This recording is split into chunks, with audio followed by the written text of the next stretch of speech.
Good morning, good afternoon, good evening, ladies and gentlemen. I see there's some activity in the chat already, so welcome everyone. We will start.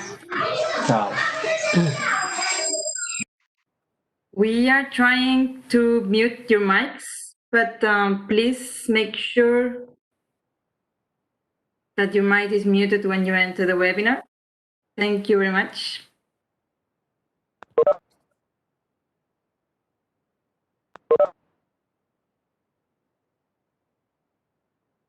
Ladies and gentlemen, welcome to this first session of the United Nations Conference on Trade and Development and the International Trade Center webinar series on trade and biodiversity, titled Sustainable Guidelines for Biodiversity-Based Value Chains.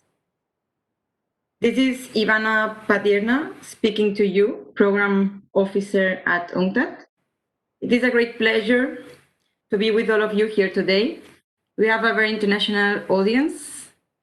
We have participants joining from Europe, Southeast Asia, Africa, Latin America. So thank you very much for joining us in this session today. On behalf of the ITC and UNCTAD teams, we sincerely hope that this webinar we have organized will be of great interest and utility to you.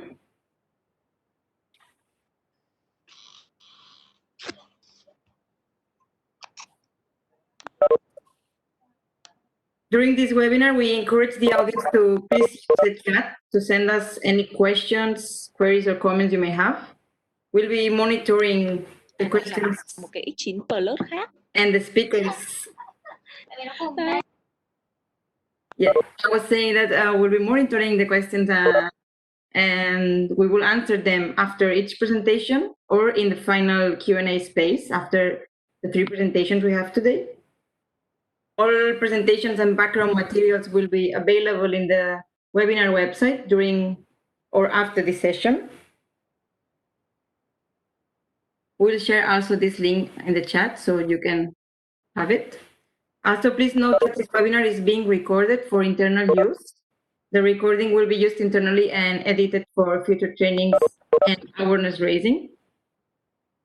We invite you to follow us on social media. Here you can see on the screen the Twitter accounts of the organizers and the speakers of this event.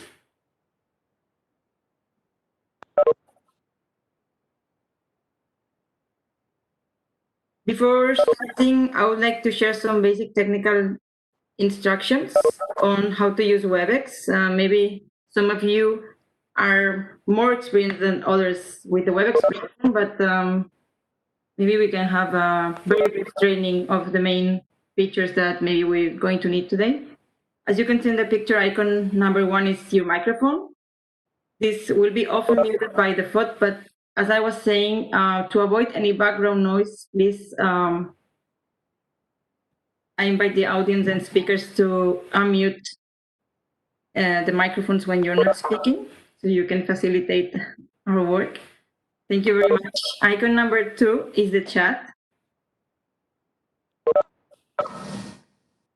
So if you haven't tried yet, please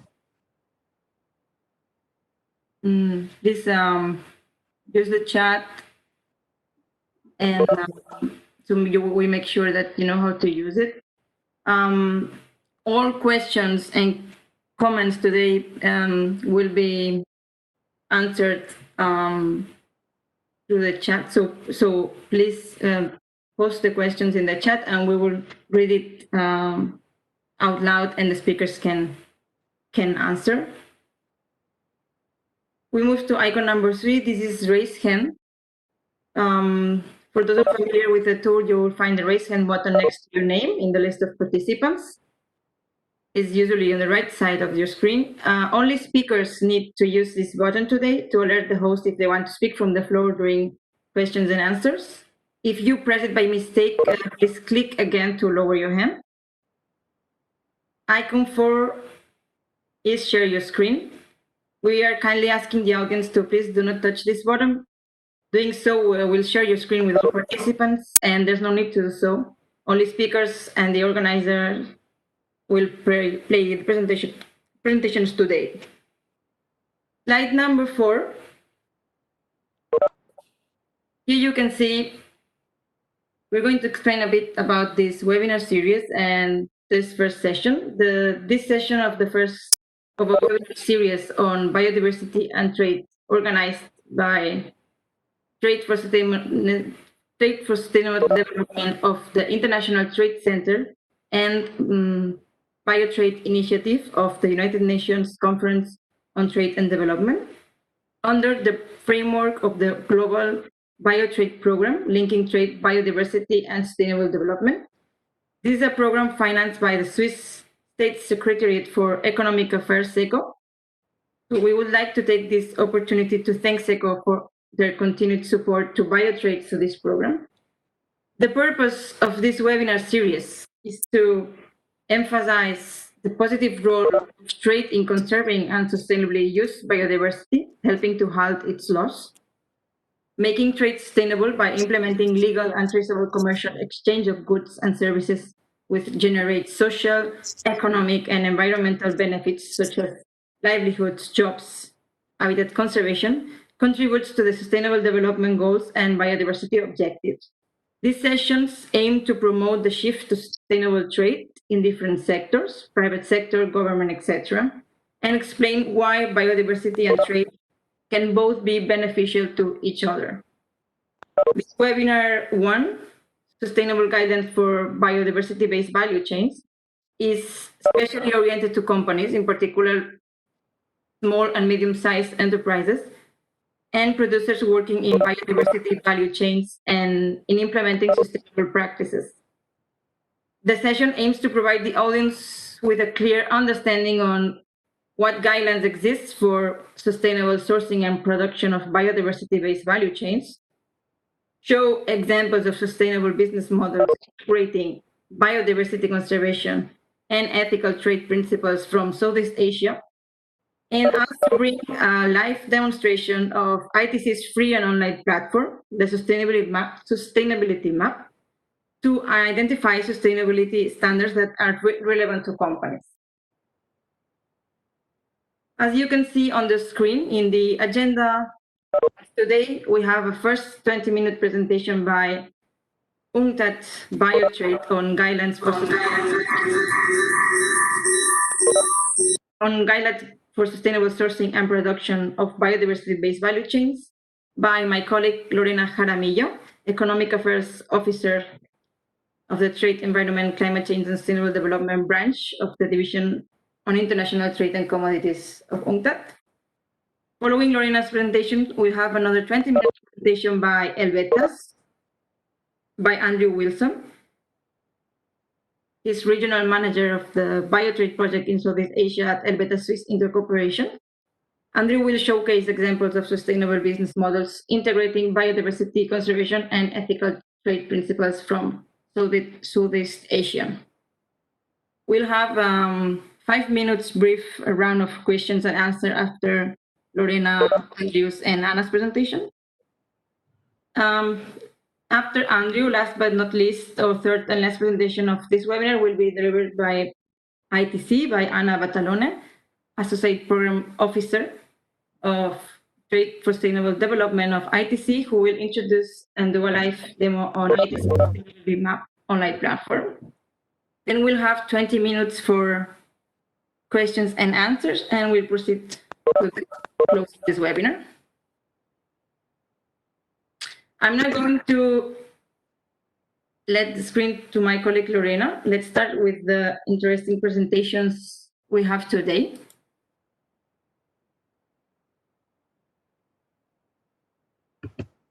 I am pleased to make way for the first presentation of this webinar by my colleague Lorena Jaramillo. Before she starts, I want to introduce you briefly. Lorena is an Economic Affairs Officer at UNCTAD since 2001. She has been working in biotrade internationally with UNCTAD and also in her native country, Ecuador. She's currently responsible for the UNCTAD Biotrade Initiative, which is being implemented in more than 65 countries. Additionally, Lorena has worked in the development and implementation of sustainable development projects in Asia, Africa, and Latin America in relation to biodiversity, sustainable trade, business development, among others.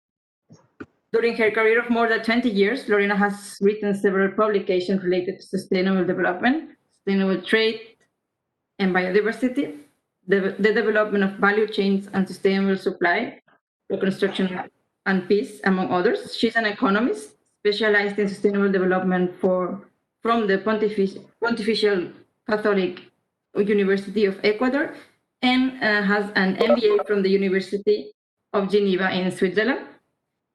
Dear Lorena, please, the floor is yours.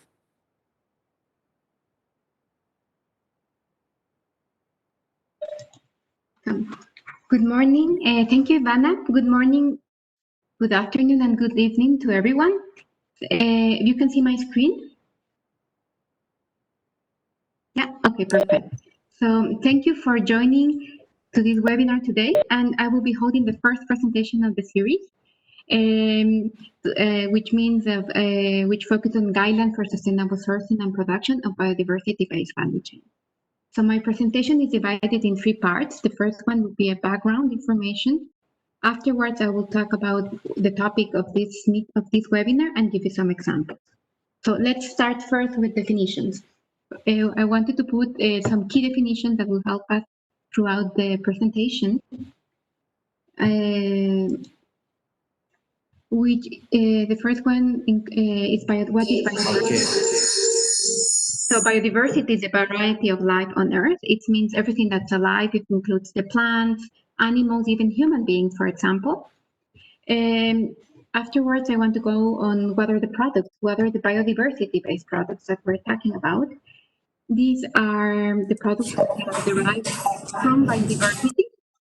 An example would be, for example, you have the cocoa trees, you harvest the cocoa beans that are covered in this hard shell, then you ferment it, dried it, transform it, and then you get your chocolate bar.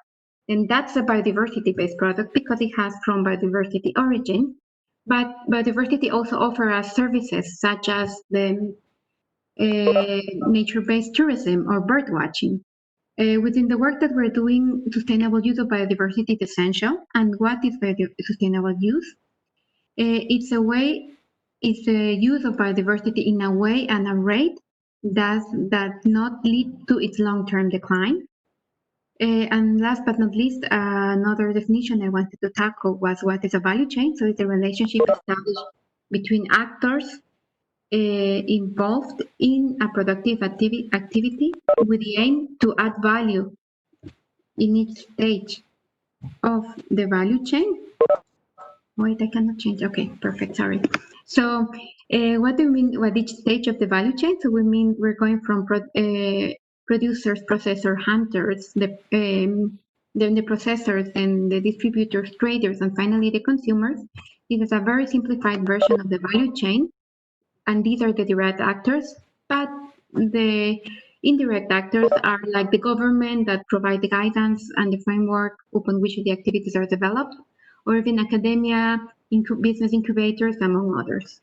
And what do we want to see in the value chain? Currently, we see that mainly the more of the information, the benefits, and the value added happens at the end of the value chain, while at the early stages of the value chain, we see how knowledge and environmental responsibility is higher. So what do we want to do? We want to have a more participatory and inclusive approach where everything is shared with all the actors of the value chain. So the information, for example, market information, the cost, the benefits, the value addition, and also the environmental responsibility. And afterwards, I want also to tell you, as we're dealing with biodiversity-based value chains, I also wanted to share with you where do we stand on biodiversity. As we have seen in the news, there's also all these environmental crises with climate change and also how biodiversity is being lost.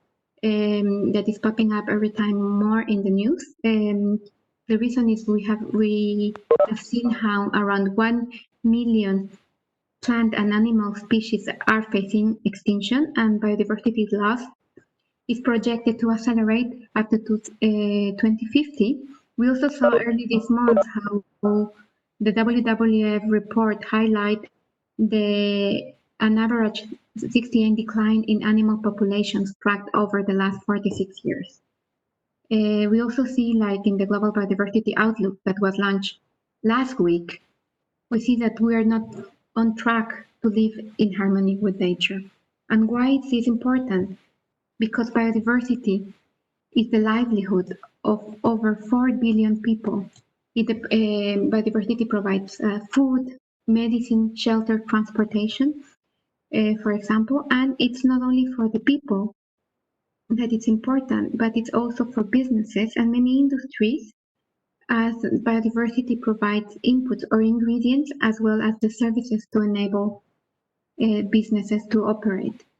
And why is this important? Because 50% of our GDP depends on nature and biodiversity, and this loss is also evidenced by the recent study that was launched early this year by WEF of the Global Risk Report that stated that biodiversity loss is one of the top 5 risks perceived by CEOs over the next decade. And if we're bringing it to current times, we see how current events such as COVID-19 remind us more than ever how interconnected human health is with the health of our planet. So this has also generated shifts. We see how consumer concerns and demands are being shifting. Also, we see how policy frameworks are arising, and also how business practices are being implemented. You see here in the graph a study how the products that are sustainably that are sourced under voluntary sustainability standards are growing over the last years, and we also see how COVID has brought an increased demand and interest for products associated with health, immune system, and food, for example. And particularly, if we want to go to the consumers, we see that consumers are changing. The environmental concerns and the importance of sustainability are driving consumer choices, even through the pandemic. There was a study published in June this year that it saw how consumers are willing to change their shopping habits to reduce their environmental impact, but also some of them are even willing to pay a premium price for the products that are developed sustainably. Well, this is not new. There is a study by ITC done in Europe where we see also how retailers are already including sustainability into their sourcing practices, strategies, and commitments. And last but not least, we also see how there are other initiatives that are programs that are trying to mobilize private sector actors engage further in biodiversity. One of that is CBD's Global Partnership for Business and Biodiversity. That includes 21 national and regional initiatives. And another interesting one that I wanted to highlight, it was launched last year, the Business for Nature Coalition, that just this week they announced a call to action urging governments to adopt policies now to reverse nature loss in this decade. Why is this important? It's a huge coalition over 560 companies, and all this work is also being mobilized this year and of course next one more, because we're currently in a crossroad. COVID-19 and the future of biodiversity is currently being decided under the post-2020 Global Biodiversity Framework, which will be adopted next year in October. Originally was this year, but it's postponed. And this requires everyone's involvement and commitment if we were to give ourselves a chance to live in harmony with nature. So now I will go to the focus of the presentation. Sorry if I was too fast, and I will be telling a little bit about what are the initiatives and the work that has been doing to promote sustainable sourcing and production within Biotrade. First of all, I want to tell you who we are. I am from the United Nations Conference on Trade and Development. It is the UN agency responsible for trade and development within the UN. And in 1996, as a response to Agenda 21, launched the Biotrade Initiative. to promote trade and investment in biodiversity-based products and services, which are aligned with the objectives of the Convention on Biological Diversity.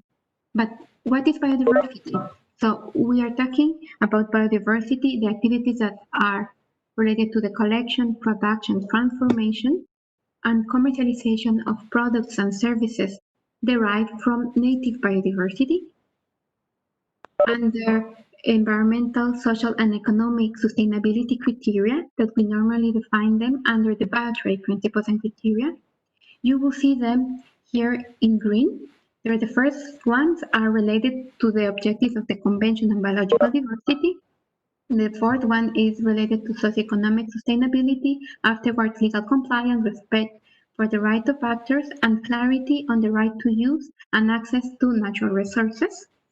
It's important to highlight that this differentiates what is biotrade activity with capital B and capital T from other biodiversity-based initiatives. I also wanted to highlight that the principles and criteria are updated to reflect the evolving legal and policy framework and the growing experiences and lessons learned from biotrade partners and practitioners since 2007 when the principles were launched. And we are coming up before the end of the year, we're going to be launching the new version that is applied also for terrestrial, marine, and other aquatic biodiversity-based products and ecosystems. So what does this mean? So we get all these multilateral environmental agreements, the objectives, the sustainable development goals, or in that time it was Millennium Development Goals, or even before that. We translate them into principles, criteria, and indicators that partners use to assess companies, value chains, and sectors. And this helps them identify areas where support is needed, but also to help them seize opportunities. The work is done at two levels. At the sectoral level, which is, for example, led by a national program, but also at a company level or a biotrade organization, where they are assessed against the biotrade principles, criteria, and indicators. Work plans are afterwards developed, with results are obtained and monitored. And all this process is also feeding back and contributing to sustainable development, to the SDGs and NEAs and UNCTAD mandate, for example.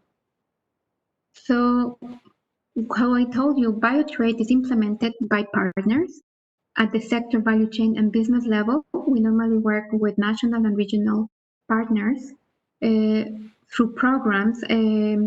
One of the program Andrew will introduce later today, the Biotrade program in the Mekong region, but we also work with private sector. Particularly to support companies comply and even their supply chains comply readily to the Biotrade principles criteria, and their supply chains comply readily to those criteria. We have a partner, the Union for Ethical Biotrade, that provides support to the ethical biotrade standard. The companies to comply to it. It is also aligned to our principles and criteria. The work we do is really all the way throughout the value chain, as you can see there, and the areas that we are focusing are shown below. Just to give you also like an overall example, these are the areas that I was telling you about. We support the creation of an enabling policy environment, trying to identify and address gaps and duplicacy that normally exist in the sustainable use and trade of biodiversity-based products. We deal with issues such as the Nagoya Protocol, non-tariff measures. We also work with partners on market access. And important for this webinar is the supply chain management, that we are really supporting companies through technical assistance, training program, guidelines, best sharing of best practices and experience to help them develop sustainable sourcing. Where we work on good agriculture and collectural practices, help them develop management plans, resource assessment, implement access and benefit sharing schemes, and even helping and assisting on processing and quality improvement. We also work, of course, in enhancing the business capacity of SMEs, even with coaching and training programs. And we also focus to capture funding, for example, by developing public-private partnerships. My colleague Anna will tell a little bit later on of this tool that we're developing on the Biotrade self-assessment tool that is using the new Biotrade principles and criteria and will be used for companies as well. So where do we work? We are currently, Biotrade is implemented, and the Biotrade principles are implemented, or the Union Vertical Standard, in over 60 countries in Africa, Americas, and Europe. As mentioned, Biotrade has been implemented in a wide variety of sectors, such as personal care, food, phytopharma, handicraft, ornamental flora and fauna, but also on services such as sustainable tourism.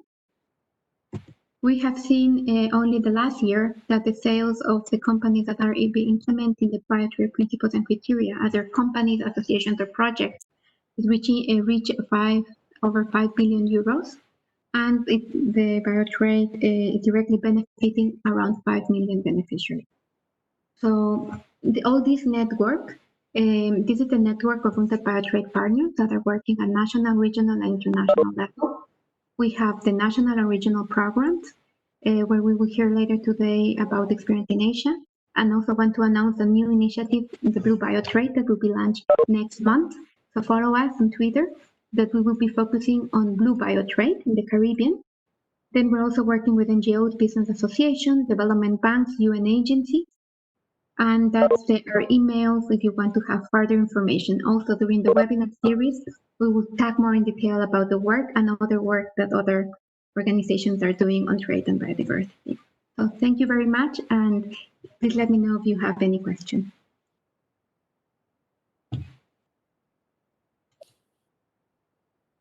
Thank you very much, Lorena, for such an insightful presentation. Now we have 5 minutes for a brief round of questions and answers. So we'll proceed to read if there's any questions in the chat.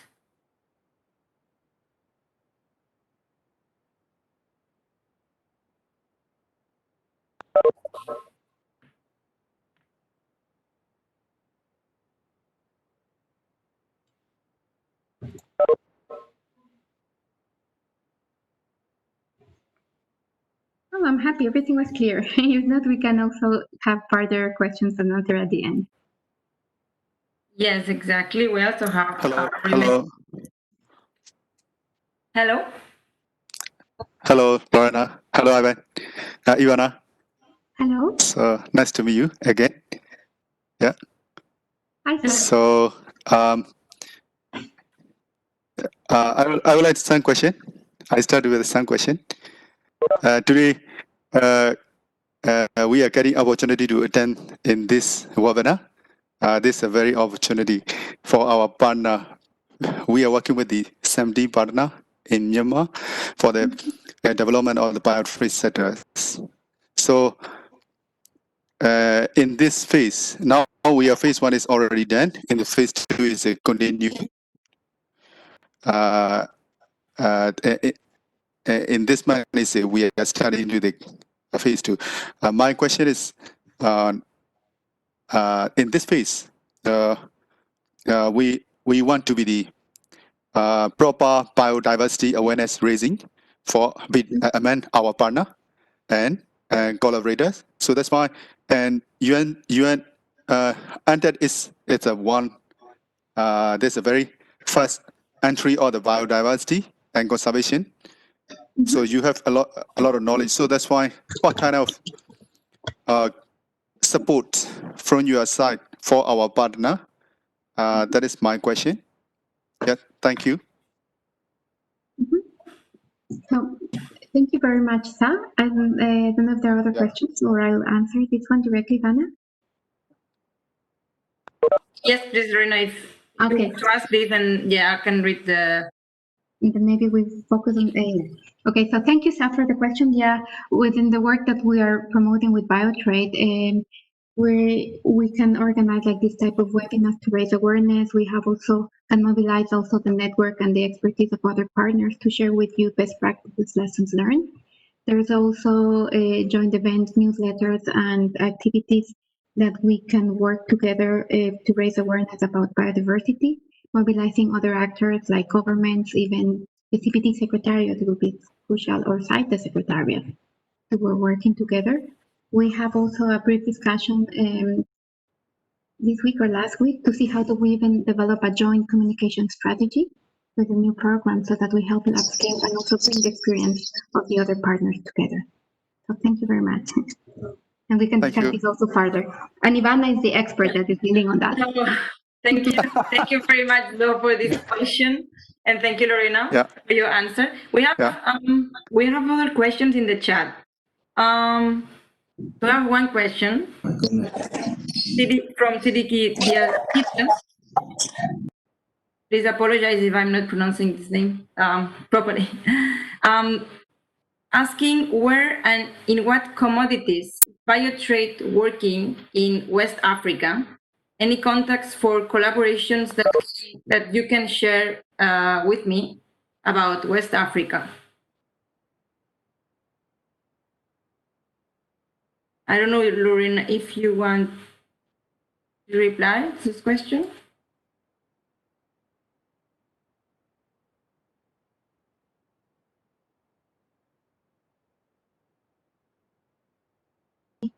The ABS Capacity Development Initiative, and we can, if you can write me an email or share with us information, I will also liaise you with additional partners that are working in the area. Thank you, And Lorena. I think you were muted at the beginning of when you started talking. Okay, so thank you for the question. In West Africa, the partners that are working, for example, it's the Union for Ethical Biotrade in Burkina Faso, Batalhone.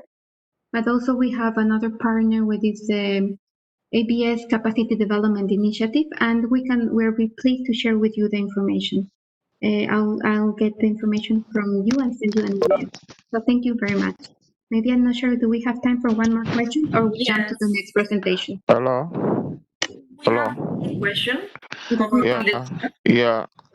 Hello? Sorry, we'll proceed to read the questions in the chat. That's we give priority to the questions in the chat. Maybe in the last Q&A round, we have 20 minutes. Maybe we can ask all questions that you have. I have another question in the chat. Does Fair for Life Fair Trade certified company meet the Biotrade principles and criteria?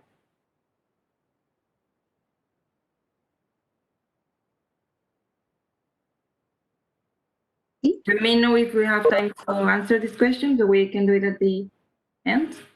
Yeah, there are some of these certifications have common ground, common points, and we will need to have a more detailed analysis to see how much they are interrelated.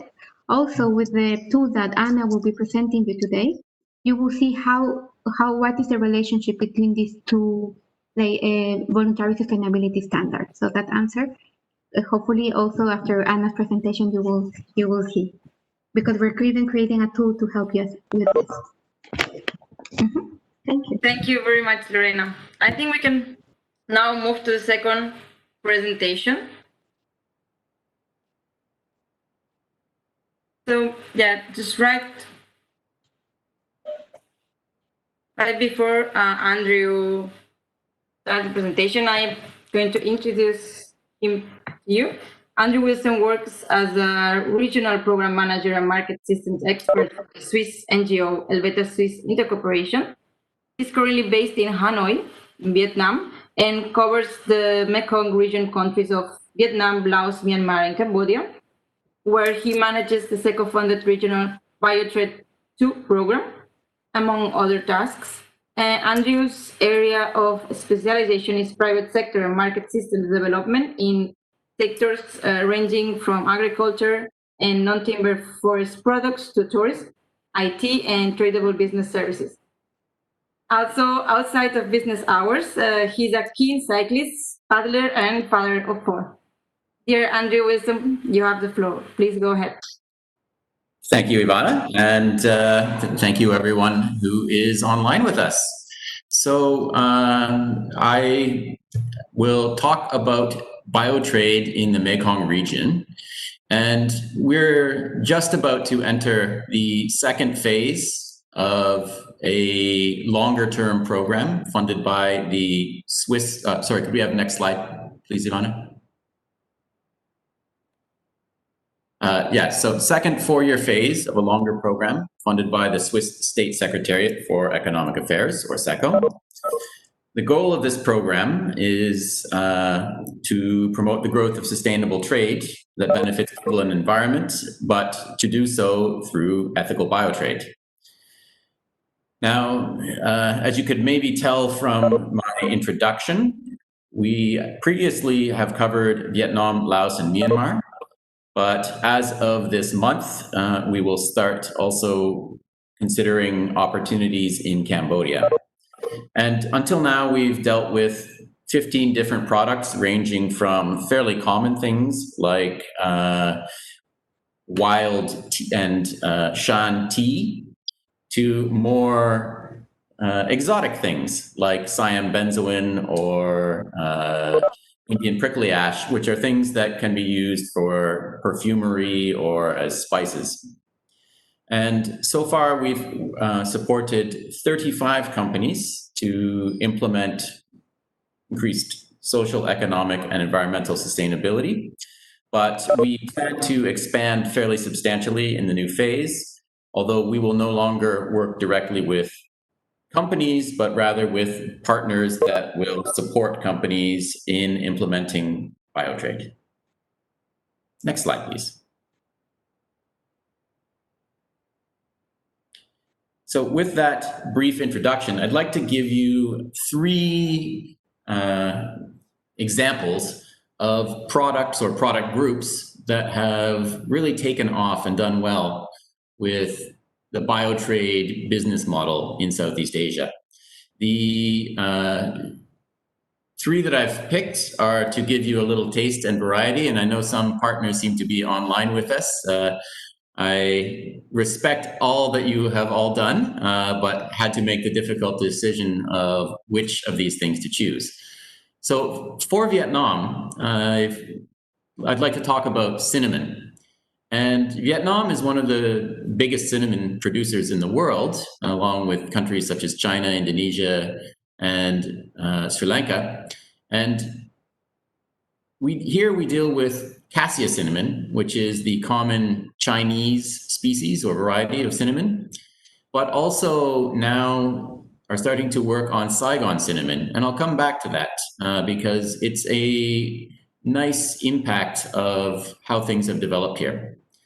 And generally, we've been working with companies that have had kind of a low cost, low or lower quality model with a lot of exports to less expensive markets, South Asia and other countries, less interested in quality and sustainability. And many of them, having done reasonably well with that, were looking to upgrade. So there was kind of an economic incentive to try to tap into European, North American, and other high-value markets. And to do this, the focus was really first on organic and specifically on the certifications that would meet European and North American organic requirements and an environmental focus. And the full biotrade approach didn't just come overnight. But as people succeeded at this and started talking to clients, they started to see, many of them, that the best clients were also asking for social and economic sustainability. So fair trade, and then ultimately biotrade. So it was a progression, kind of a natural progression of upscaling sales to higher value markets, and then also learning that there's more to it than just an organic certification. And I'm very proud to be associated with companies who have continued to progress along this spectrum, as it could have been easy just to stop. Okay, I've got organic certificates, I've got a new market, I'm done. Now, most of this happened with cassia cinnamon, which is super common and not the most expensive species of cinnamon that's out there. But the success encouraged diversification into the much rarer and more valuable Saigon cinnamon, which is from the same Cassia genus, but is a completely different species, endemic to mostly the central parts of Vietnam.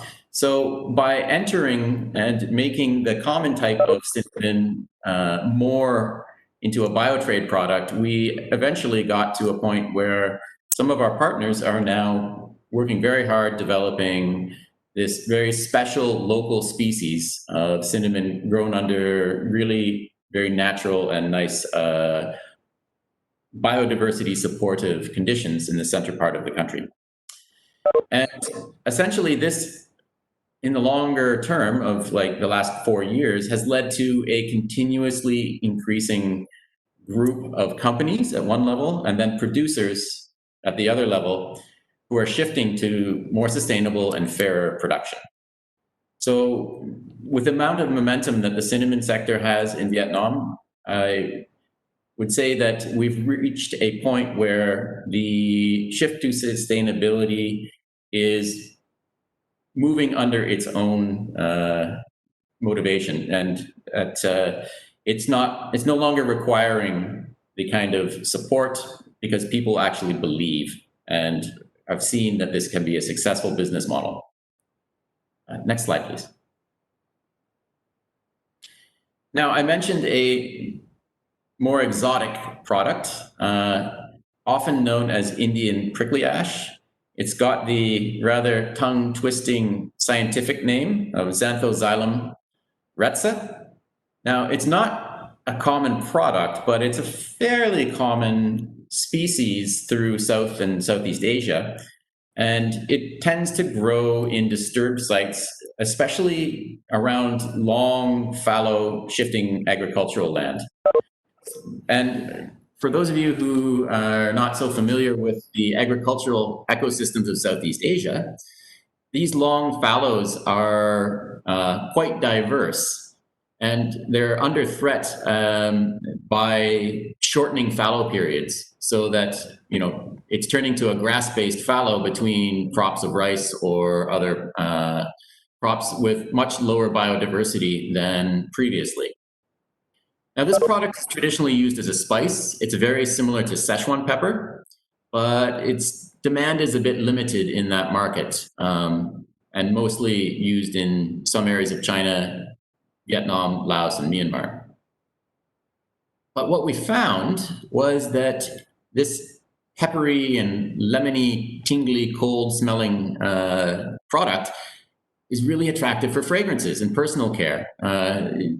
At one event in in France, we had some buyers smell it and say, wow, this would make a really great men's aftershave ingredient. It's got that kind of potential. And so currently we've got 2 companies, both in Laos, who are working on exporting this into the new market of flavors and fragrances. And developing this new market worked out nicely because it included highly excluded groups with limited economic opportunities in very remote areas. And it took a lot of research on sourcing, harvesting, and handling for us to find out that actually the very best place to grow this, to source it, is from some of the poorest people with the least options. So it's taken quite some time to develop, and the companies involved have had to be patient and do their homework. So it's not easy to harvest and handle it properly for foods and fragrances, but it is really something that is special, and it takes a underutilized, neglected species and gives it a new purpose, and it will never be grown worldwide in huge quantities, but for the areas that it's produced in, it has both nice biodiversity and economic benefits. And the nice thing about this is that there are very closely related species from the same genus that have different related scent profiles that could also be developed. So in the future, we would see this as something that has potential. We enter or help companies with one product and hopefully see that while each of these products isn't big or world-changing by itself, that having many of these small specialized products eventually adds up to a larger benefit, both for the people and the environment. Next slide, please. Now, this is, I think, one of my favorite products of all, which is Tanaka from Myanmar. And it is one of the most traditional, emblematic products from that country that you can imagine. And, a country that faces many challenges and has many divisions in it. I think everyone can still agree, though, that wearing Tanaka is a uniting factor across all the different groups. And it's a tree in the citrus family. It grows primarily in the central dry zone and drier areas of the country. And the bark is used as a traditional cosmetic product, as you can see with the young girl wearing Tanaka in the photo. Now, wearing Tanaka like that, which is basically powdered bark, is something where the market is kind of saturated, and companies and producers started to feel the need to expand outside to international markets because they're afraid that the traditional wearing of Tanaka will get pushed aside by increasing amounts of imported modern cosmetics. Now, fortunately, Tanaka has proven to have anti-aging and skin smoothing properties. So there's something real behind this. But what we found after talking to some buyers is the traditional formulations of powder aren't really suitable for modern or Western cosmetic formulations. So research here was also required about how to do extraction to get out the ingredients. And one of the really interesting things that came out of the research was that we found out the best quality bark. Well, we didn't find out, our partners did, I should say. And the best quality bark for extraction came from trees grown in the most wild conditions. So what seems like a very good tree tending of clearing brush around things and fertilizing and all that actually just grows really good lumber. But if you want good Tanaka with the active ingredients, you should grow it Biotrade style.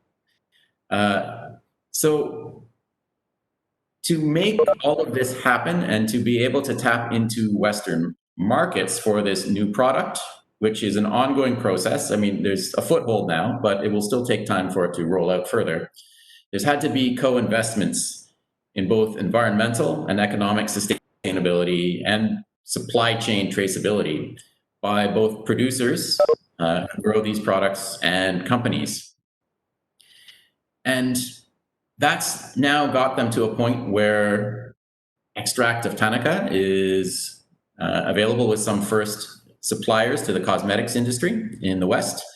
But it's a long-term process to introduce this, and it needs to continue moving through the supply chain and get into formulations.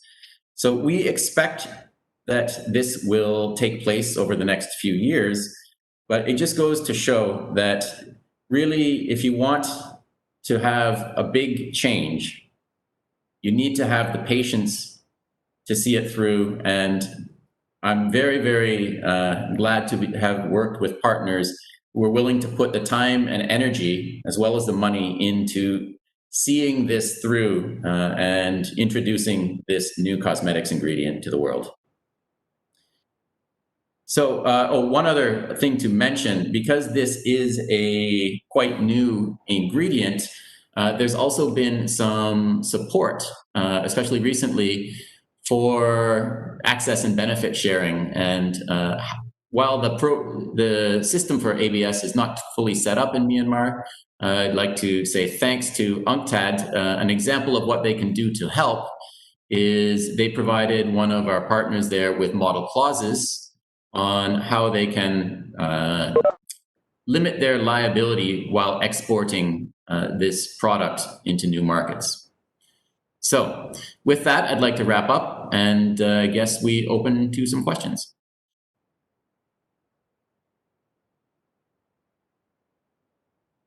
Thank you, Andrew. Thank you very much for this interesting presentation and examples. It's been very interesting.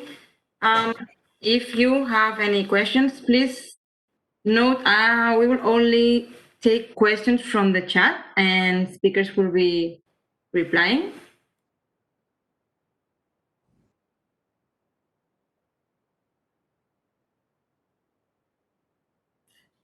Ivana, may I reply to a comment that is not exactly the principles? Mm-hmm. There's a comment there. I hope these principles will not become a new certification system that would bring more cost to the farmers. And I think that's an excellent point. While there are possibilities to certify and standards that can be certified to, these are quite new. But the principles and criteria can be verified in other ways. And the majority of organizations that choose to do that do it in relation to membership with Union for Ethical Biotrade, which is not a certification system itself. They offer a certification opportunity, but taking all this into consideration, yes, there are other ways to do things. And of course, the other piece of this, when we are concerned about income for farmers, is that Biotrade also requires equitable sharing of financial benefits. So that also does bring some benefits to farmers. Yeah, thank you, Andrew, for the answer. I have another question in the chat. Are the crops discussed only indigenous to Cambodia, Myanmar, and Laos? So far, yes, we have worked with products that are more or less indigenous to these countries.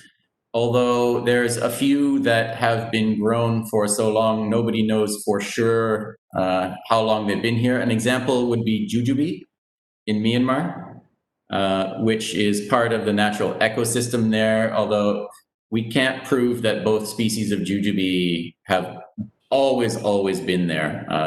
They appear to have been there for at least hundreds of years, and so are effectively indigenized to that area.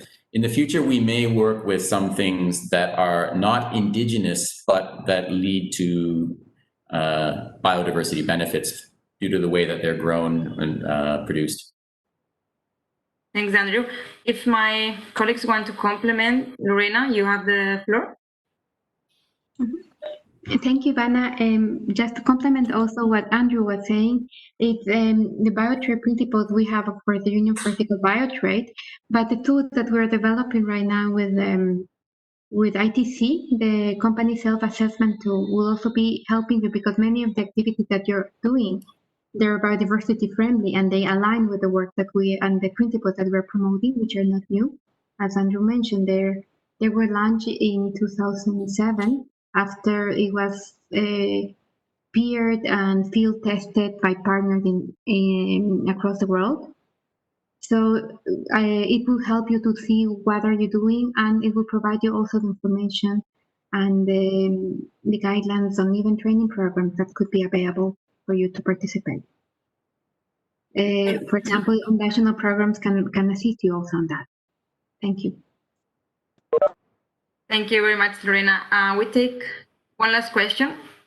How do you manage the traceability side of Tanaka product? I think this is for Andrew. Okay, yeah, I mean, just to be a bit clear, we, of course, don't manage traceability ourselves. We work through partners that set up these systems. I wouldn't want to get too in detail about this, but basically the main issue with that product is that it was traded primarily through a distributor, where traceability was essentially zero because things came in from all over and were put in big piles.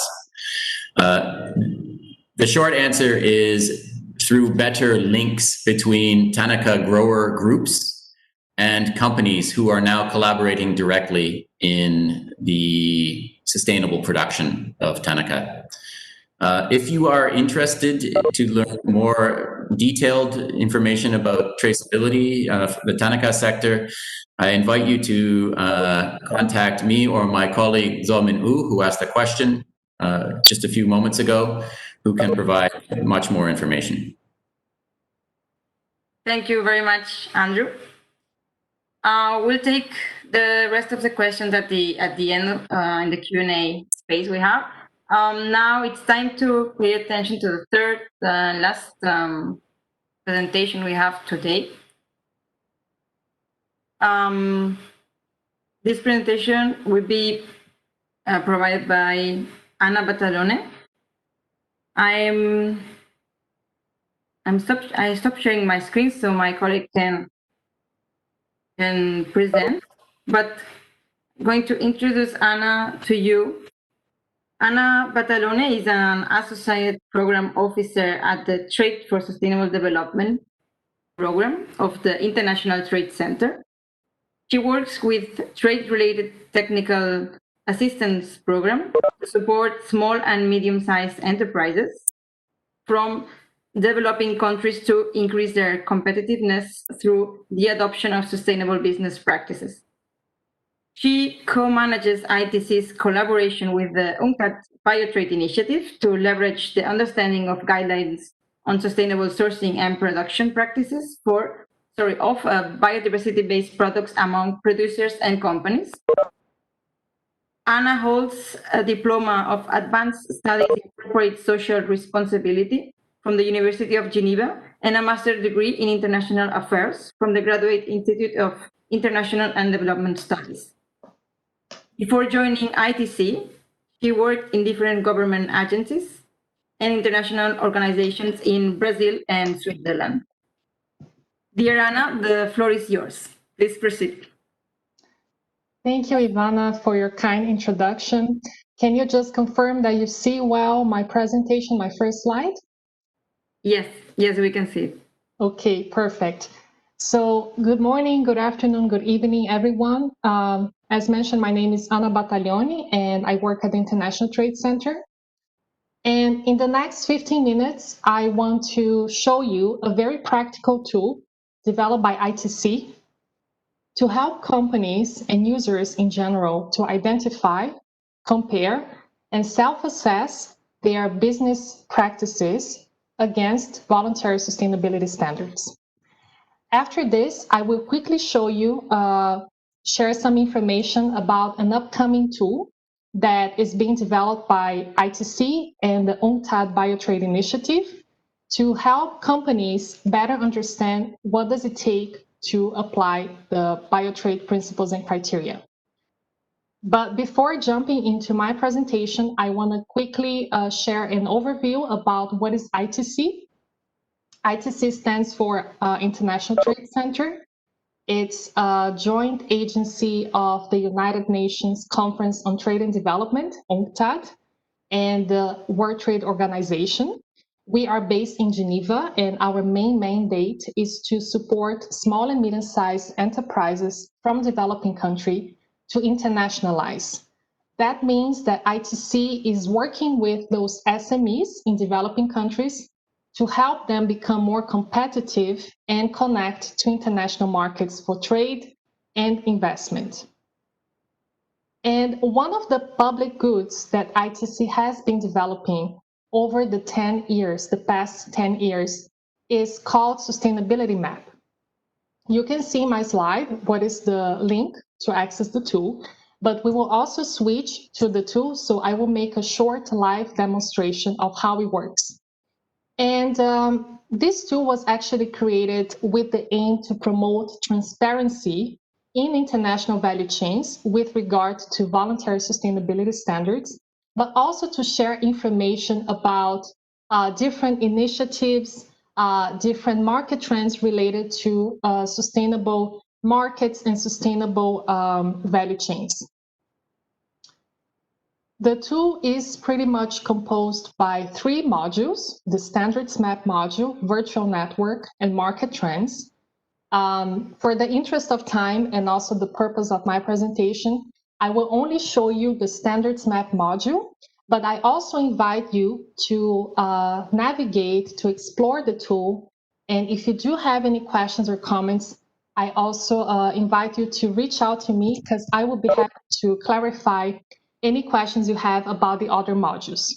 In a very summarized manner, the standards map works as sort of a library of standards that gathers up to today over 250 voluntary sustainability standards that can be either private, public, or from international organizations.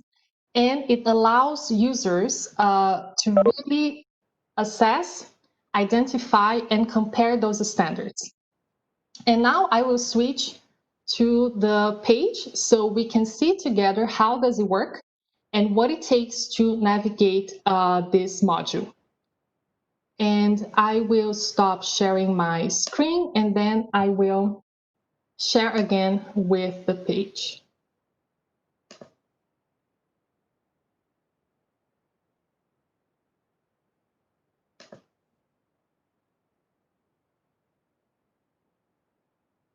So now we are in Sustainability Map. So as you can see, I'm in the home page, and what I'm doing now is clicking on the Standards Map module.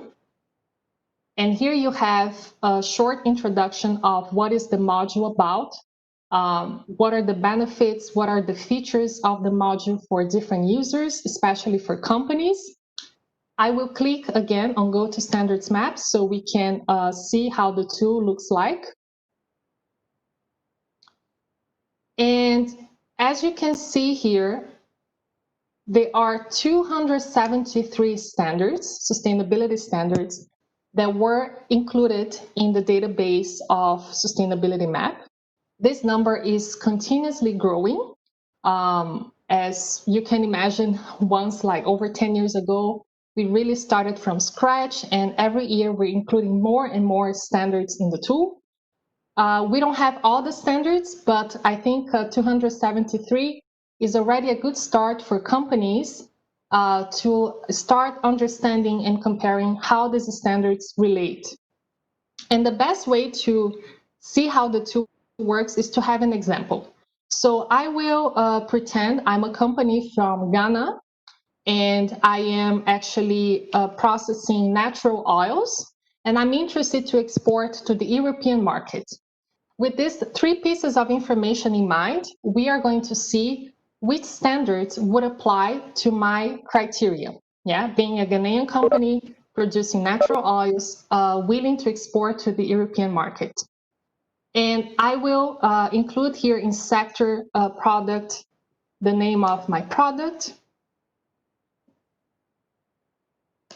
So I included natural oils, including essential oils. And just by doing that, you can see that now there are 37 standards applicable to this product.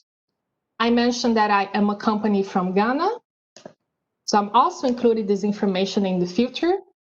And I'm interested to export to the European market. With that, I reach a number of 15 standards applicable to these filters.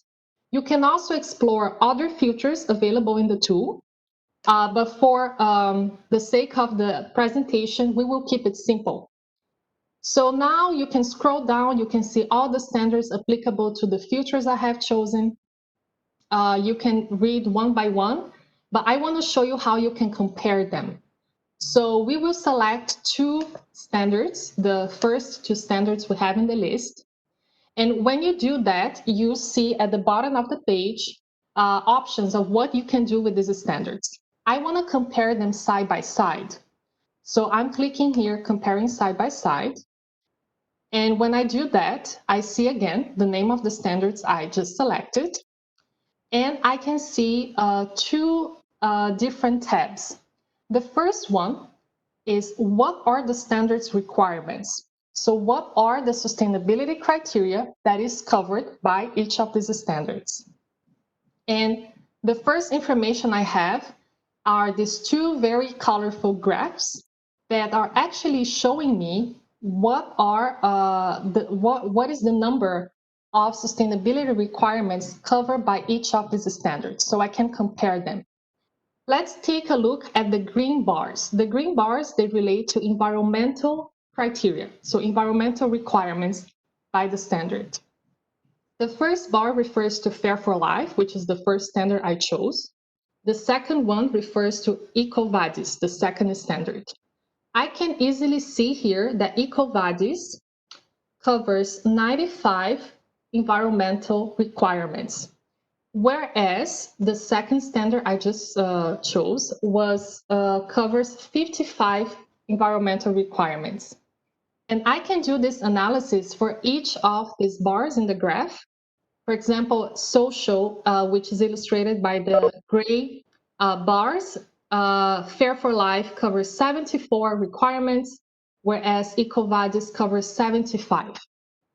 And you can do the same analysis for the other sustainability areas, which are management, quality, and ethics. If I want to go one step further, I can see what are those requirements. So what are, for example, these 95 requirements, environmental requirements covered by EcoVadis?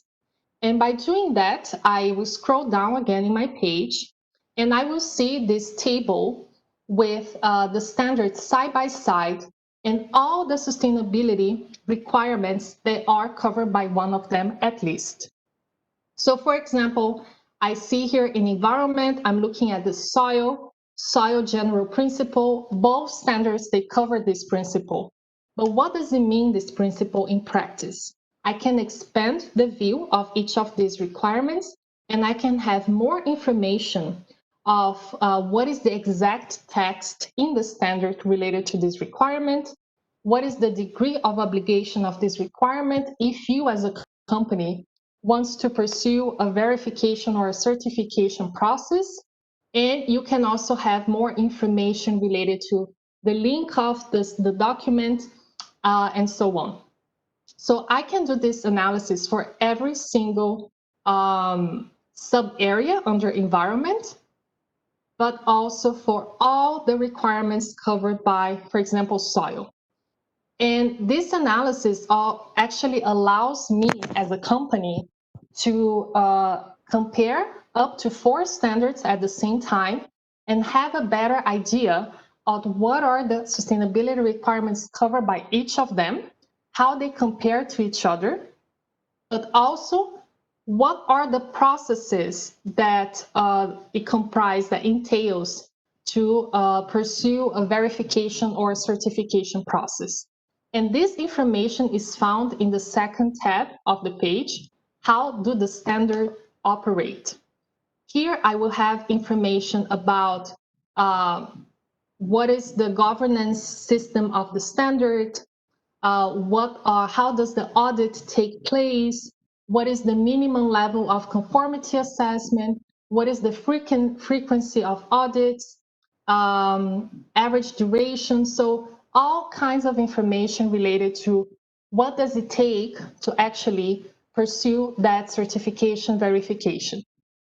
And you can also find, naturally, contact information about the standards that you are comparing. So I will stop here with this live demonstration because now I want to show you an example of how this database of standards can be leveraged in different ways and in a very special project that we are actually implementing together with the UNCTAD Biotrade Initiative related to the Biotrade principles and criteria. So I will share again my presentation and we will quickly take a look of an upcoming tool that we are developing together.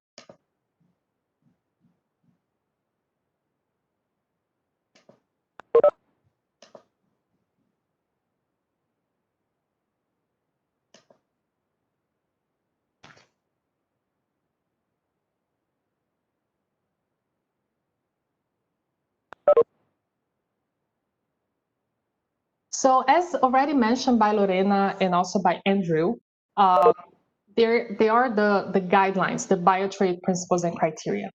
And this is the document that was presented by Lorena, that was developed over the past years by UNCTAD and partners. And pretty much this document set guidelines for companies and institutions to implement sustainability principles in the production, in the sourcing of biodiversity-based products. The question is, how can companies better understand what does it take to apply the Biotrade principles and criteria? And with this question in mind, we have been developing over the past months a tool which is hosted in Sustainability Map. And it will work as a self-assessment for companies, for users of the Sustainability Map, so they can understand how their business production processes, how their sourcing practices, how their business actually compares to the Biotrade principles and criteria. And the tool will be launched in the second semester of this year. So in the next months, it will be hosted in a dedicated page that is being developed by this collaboration called Biotrade Knowledge Sharing and Self-Assessment Tool. Naturally, we will share with you the link of the page once the tool is fully launched. But I just want to quickly show you what companies can achieve by using this upcoming self-assessment tool of the Biotrade principles and criteria. And here we have a short step-by-step of what companies will be able to do. So first of all, they will need to create a profile at Sustainability Map. And when you create a profile, you are pretty much invited to include information about your company, your geolocation, production, any certifications that you have, any contact information, and you will have an account that can be public or not, and you will be fully managing your account and which information you want to include there.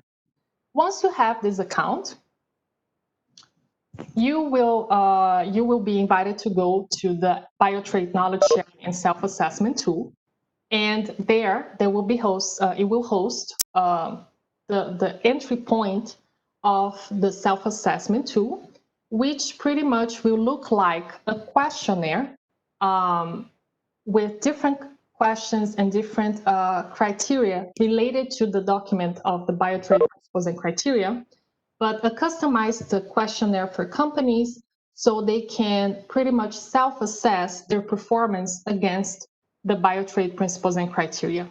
And here you have a screenshot of how this questionnaire will look like. It's divided by sustainability areas: environment, social, management, quality, and ethics, but also has subdivisions in each of the sustainability areas. You can start the questionnaire, you can save and continue later. So it can be really an ongoing process that you can always have in your account, and you can always come back to it in case you don't have all the information you need to respond it at one single time. So once you respond all these questions that will be asked, you will end up to diagnostic, pretty much showing your results, how your answers compare to the Biotrade principles and criteria divided by each of these sustainability areas, but also the overall score that you achieved by doing it. This is also one information that companies, they will be able to save it, so they can use as a baseline for any kind of upgrades they might want to implement, or for any kind of activities they might want to implement to really start adopting the principles and criteria included in the Biotrade document. And naturally, companies will also be able to see how their answers, they compare to the Biotrade principles and criteria in a similar fashion to what we have just seen of the comparison of two standards. But in this case, you're comparing your company to the Biotrade principles and criteria. And well, with that, I conclude my presentation. I want to thank you all, welcome you to also join us and visit our website, follow us on our social media pages. Please feel free also to reach out to me via email, and also make an invitation to all of you to an upcoming event organized by ITC. The Good Trade Summit on 7th and 8th of October is an online event, so I hope you can also join, and you can find more information in the link you can see in the slide. Thank you. Thank you very much, Anna, for this dynamic and very interesting presentation and live demo. Now we have our 5 minutes for questions and answers. I see we have some questions in the chat already. I'm going to proceed to read them.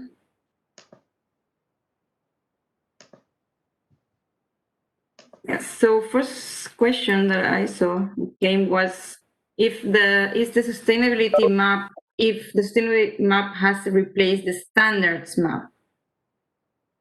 Yes, that's a very good question, and it's a question that we normally get. So I imagine you are a user already of Standards Map, so this is great. Thank you for that. Sustainability Map is a new branding of Standards Map, but now, as I mentioned, Sustainability Map has 3 main modules, and one of them is a Standards Map. So you need to go to Sustainability Map to access the Standards Map module. Okay, Anna, thank you. I think this is clear. Next question. Go down. I can see the question from Flavio. Yeah. He is asking, what is our plan to make that all the efforts made by the producers will be recognized by the upstream supply chain actors? Thank you, Flavio, for this question. I will respond to your question having as a background the features of Sustainability Map, because this is a main, let's say, product, public good that we as ITC, we have been working on. And one of the modules that I didn't have the time to show is called Virtual Network. And this module actually was created after Standards Map because it pretty much it was originated a bit from the question that you just asked. So how to give visibility to farmers, producers that are already implementing sustainability practices. Perhaps they don't have certifications, but they do have already sustainable business practices, and they don't have enough visibility. They don't have adequate channels or enough channels to reach out to international value chains. And the outcome of this challenge, this puzzle, was really to form create this virtual network that allows any companies, any users to pretty much have a profile and showcase their sustainability efforts. So you can upload certificates of certifications. You can upload any kind of sustainability information related to your production processes. And right now we have over 50,000 users of this virtual network. So I also invite you to take a look at it. And yeah, feel free to reach out to me in case you want to become a super user of it. But it's pretty much originated from the question how to acknowledge all the efforts that are being done. And one of the challenges relates to visibility. Thank you, Anna. I see we have another question asking, will the assessment tool be working the same way TEDx works? The same way as? TEDx, yeah, it seems. I don't know. Honestly, I don't have all details of how SEDEX works, but the way the self-assessment tool for the Biotrade principles and criteria, how they will work. First of all, it's a free online tool, so anyone can create an account, can make use of it. Users, they also, because they have an account, they're able to track their progress of the self-assessment, so they can do multiple self-assessments over time and really use it as a baseline for further improvement.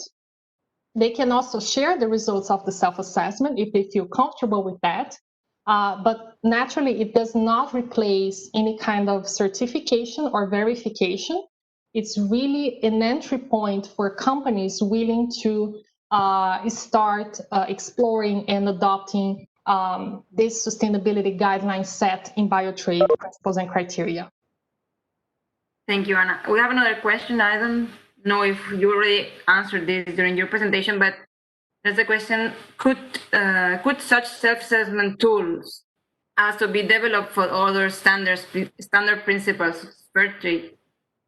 Yes, this is a great question, and I apologize that I didn't mention this, but this is also a main feature of Standards Map. So for all the 273 standards that I have quickly showed you, there is a related self-assessment. So you could do not only the Biotrade principles and criteria self-assessment, but you can also do for the standard that we just saw, the Fair for Life, or for EcoBodies, or for any other standards. And by that, in your dashboard, in your profile, you will have the history of all the self-assessments that you have done, or all of them that you have started, but you want to complete it afterwards. Thank you, Anna. Maybe we can take another question, and as we have the Q&A of the 20 minutes, we can maybe continue a bit after Anna answers. Okay, step. I see a question here. A key step in sustainability journey for producers is the access to market. Is ITC giving any support in that area so that market can award sustainability practices? Yes, as ITC, we do have many programs and projects that are supporting SMEs in developing countries, and by SMEs, not only processors, producers, but also cooperatives that are supporting, giving technical assistance, not only public goods, but customized technical assistance to those companies, depending on their needs to access international markets. And I also see here, how long does it take for a company to comply with such many standards and the principles explained earlier? And what do you see the market trends for the company which have followed the biodiversity standards? Well, the tool is an instrument for companies to increase transparency of the landscape of standards. So as ITC, we never suggest one standard among all the standards that we have in the tool. This is really a self-learning tool that, of course, can be used also with external technical assistance. But we don't expect that users will comply with all the standards. I don't think this is possible, but they can better understand which standards make more sense for their business needs with regard to international markets. Thank you, Anna. We can maybe now go to the Q&A we have. We have time to reply other questions. I don't know how my colleagues, do you want to do it? We can read questions that were posted in the chat before for Lorena and Andrew also. We have a question. I think this was for Lorena that it wasn't answered, asking how this new framework would be used by the private sector. It maybe cause confusion among the value chain players. Thank you. Thank you, Ivana. So just to highlight, this is not a new tool. We've been working together already since 2007, so over 13 years. What we have just done is it's been implemented by different partners in over 65 countries, and particularly SMEs and companies to implement sustainable practices, for example, on how to develop biodiversity ABS schemes. And you have all tools, guidelines, even how Anna mentioned, also personalized systems by partner, the Union for Ethical Biotrade, that indicates that underrepresented even from us of how the specific punctual technical assistance can be given to the private sector. The principles of Interior are really helping after what Anna presented, how, for example, if companies need to determine their harvest rate, we have tools that help them define a management plan, identify the species, develop econometric models, and we assist also with that on so that you determine what is the harvest rate, the sustainable harvest rate, and then that will be, for example, to let you use how a sustainable sourcing practices can be implemented. So the tools that we really provide with Biotrade, it tells you what are the areas of your company and what you can to implement.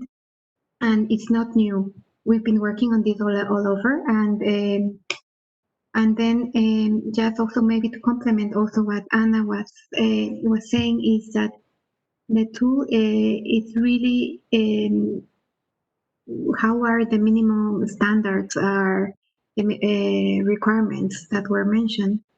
For Biotrade, for example, that we are not fostering GMOs, so genetically modified organism. We are mainly focused on biodiversity-based products. We don't promote the conversion of or work with introduce exotic species, for example. But all this information will also be available in the Biotrade website and in the ITC sustainability map.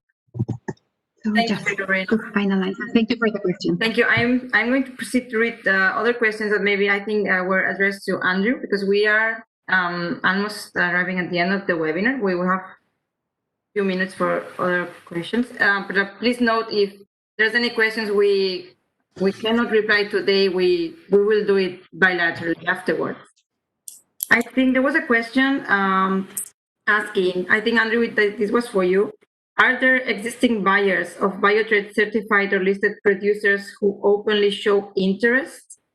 That's the one. And another one was, if we can assume avocado is a potential crop for Biotrade. Okay, so yes, and the first question, there are buyers, many of them very, very large, that are interested in Biotrade products and people who are members or are certified to Biotrade standards. And many of them are members of the Union for Ethical Biotrade. If you would like to check out the kinds of buyers who are committed to this, I would suggest going on the Union for Ethical Biotrade website and checking out who are the members, and it will tell you something about which are buyers and who are sellers. I would say, though, that it's not only that group of companies. So many different organizations who are not even part of it are still interested in Biotrade by other names. And we've worked with some very, very nice companies in the fragrances and the foods and flavors sectors who are not members, but who are looking for products. But keep in mind, they are looking for the high end. And so you really need to be at the top of your game and internationally competitive to be able to access these markets. So I think this also links to another question that I saw, like, how long does it take a company to go through this? And the answer is it entirely depends on how far along your company is in becoming export ready or trading ready. If you need to work on traceability and the basics of supply chain management, it's going to take some time. If you are an exporter who already knows how to manage your supply chains and maybe has another sustainability certification already, it's going to be much easier for you to make the additional changes needed to be Biotrade compliant. So, sorry, Ivana, what was the second question? Yeah, if we can take avocado, if we assume, avocado is a potential crop for biotrade. I would say that avocado potentially can be. It depends where it is and how it's produced. Certainly, the biotrade movement is less strong in fresh products. So if you're selling fresh avocado for consumption in food, it's probably not going to be the best sustainability system for you to follow. If you want to sell avocado oil for cosmetics, that's a different story.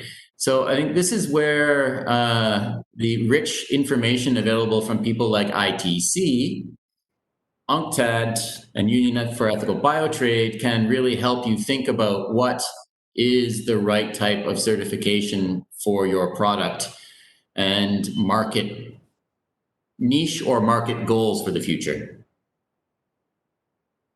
Thanks, Andrew. Thank you very much.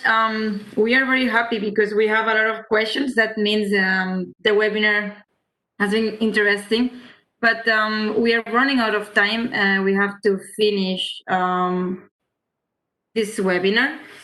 As I said, we will answer your questions. We will note all the questions in the chat, and we will answer them bilaterally. If you want to give us your email, we will be happy to reach out and answer all your questions.